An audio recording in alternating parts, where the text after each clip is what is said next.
Hey, so this is Bryce Lee with StrengthsBase, and I promised Lawrence that I would describe visually what some of the things I was talking about on our podcast together, where we talked about the MedX overhead press. And so what I want to talk about is seat position and handle position.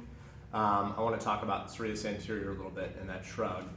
And then maybe if there are more follow-up questions, I can do another follow-up video. First, gapping. This is what I mean by gapping. You can pull the pin and position the handles at a different height. So if I pull the pin 2 holes out, now when I start, I'm at a more comfortable position here.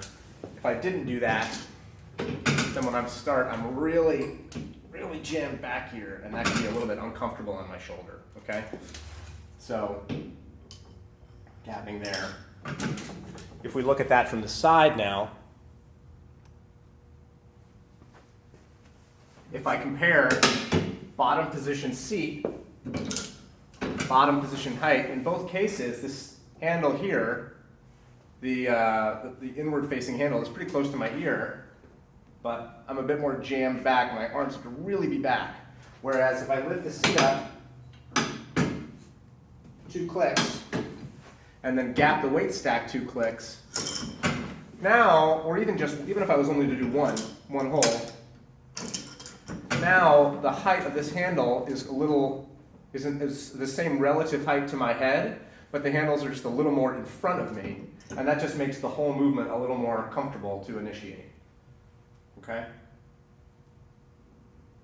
And then as far as the shrug and the serratus anterior goes, compare a wrong shrug where I just try to dominate with my traps with the right shrug where the arm bone comes up and out. That motion right there of taking the shoulder blade and moving it forward on the body, up and out, that's what the serratus anterior does. And so if you have a client who comes up to here and they're lifting their shoulders, but they're not coming up and out, they're coming up and back, they're just sliding up the back pad, that would be a compensation to coach them out of.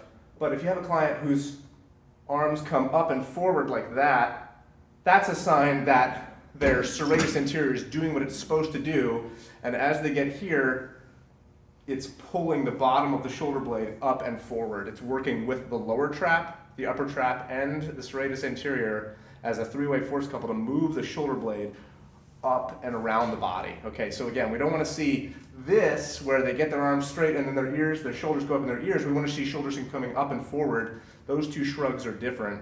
And I would coach somebody out of the shrugs up in your ears, but I would allow, personally, most of the time I'll allow an up and forward shrug because it's consistent with the motion we want to be able to achieve when we lift our arm over our head.